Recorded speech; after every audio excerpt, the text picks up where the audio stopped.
The next part is 10-134, and it's titled Pascal's triangle.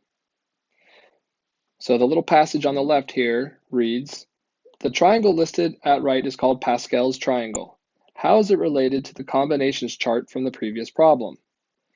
So you'll see here, we've got our rows listed here. This would be like our rows, row 0, row 1, 2, 3, 4, 5, 6, 7, 8, 9, 10. These are just naming the rows that we're looking at.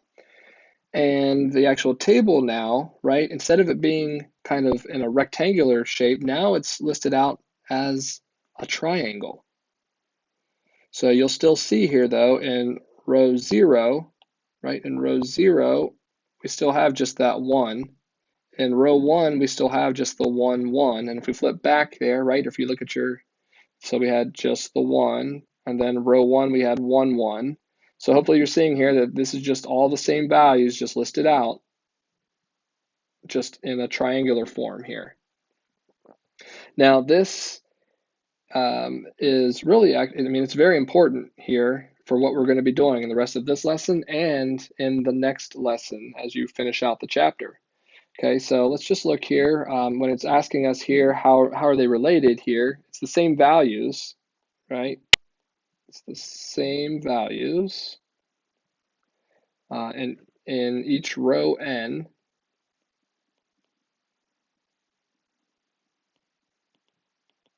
So the same values in each row n, but they're sorted into a triangle instead of into rows and columns.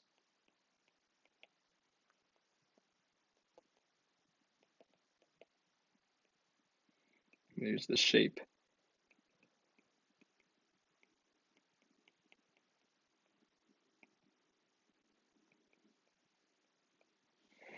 Hopefully that makes sense there, right? So it's all the same values.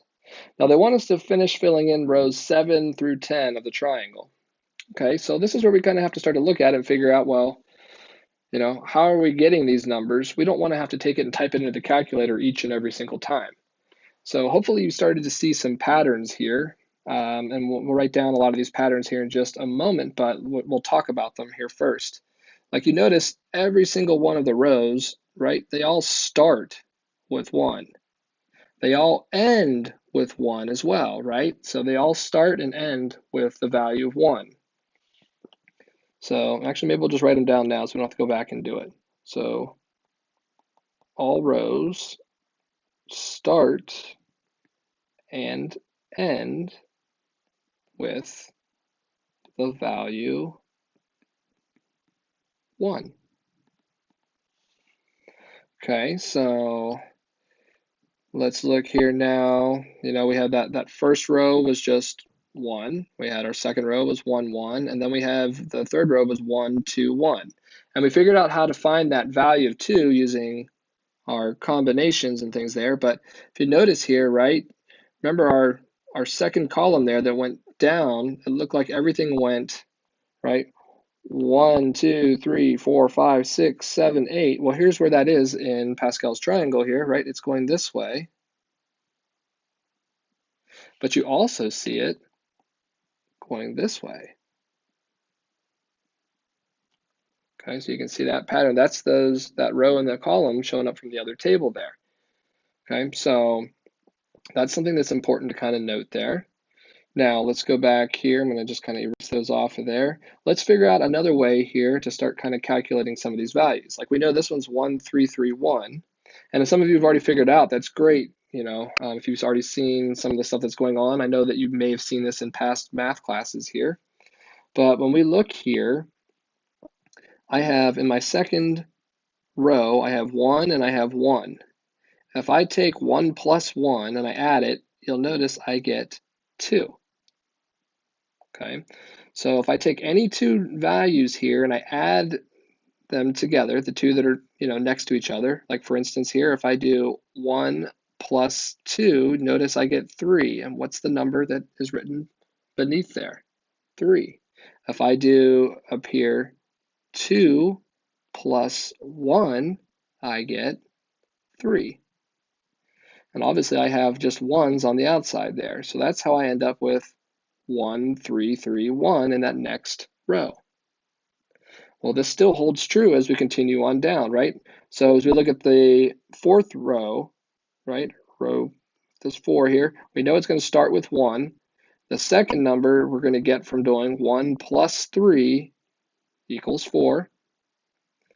The third number here will be coming from 3 plus 3, which gives us 6.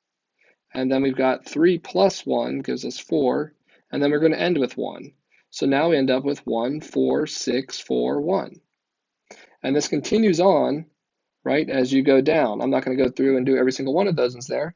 But the next part is asking you to go ahead and finish out rows 7, 8, 9, and 10.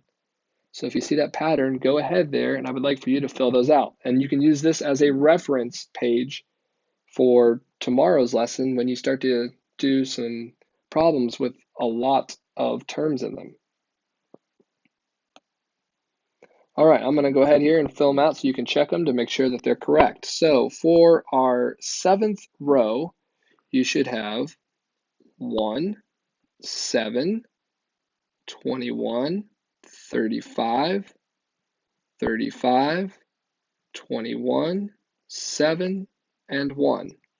For the 8th row, 1, 8, 28, 56, 70, 56, 28, 8, and 1.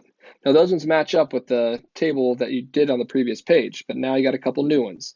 So here we go. We have 1, 9, 36, what is that, 84, 126, 126, 84, 36, 9, and then 1. And then the last row, the 10th row here, we've got 1, 10, 45, 120, 210, 252, 210, 120, 45, 10, and then 1. So hopefully you have those all correct. You'll be glad that you have them written down there when you do the next lesson tomorrow and you don't have to write them out. Now, we already started writing down some of the patterns, but there's some things I really want to emphasize to you that you see in this triangle as you're looking at it there. So we already said that all the rows start and end with 1. Something else that's really important that you'll want to make sure you notice here is that the second term in each row always matches the end value.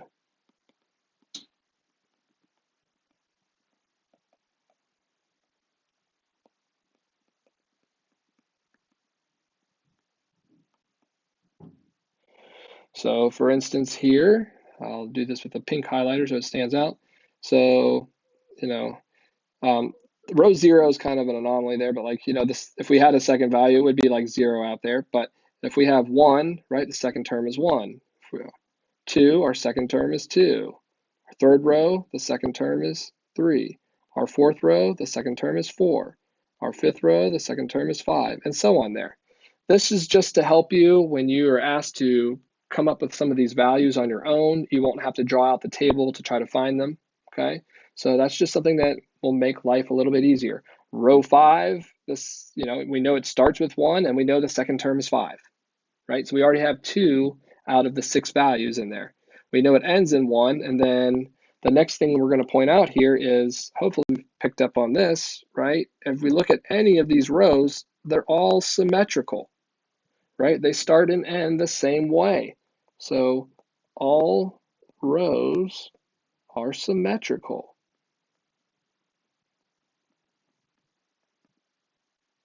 I can't spell symmetrical. It's S-Y-M-M-E-T-R-I-C-A-L. At least I think it is. I got my first B in spelling when I was in elementary school, so if I'm wrong, just let me know.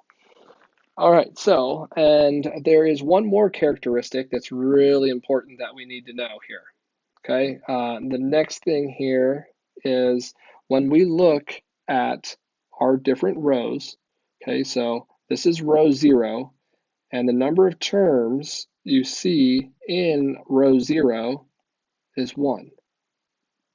In row 1, the number of terms we see is 2. In row 2, the number of terms we see is 3. And so on, right? So in row 3, there would be 4. So this pattern also continues. And this one's going to help you out, especially in tomorrow's lesson there. Probably actually even in today's lesson as we're going through the rest of it. But we want to make sure that we note there that each row has one more term than the number n.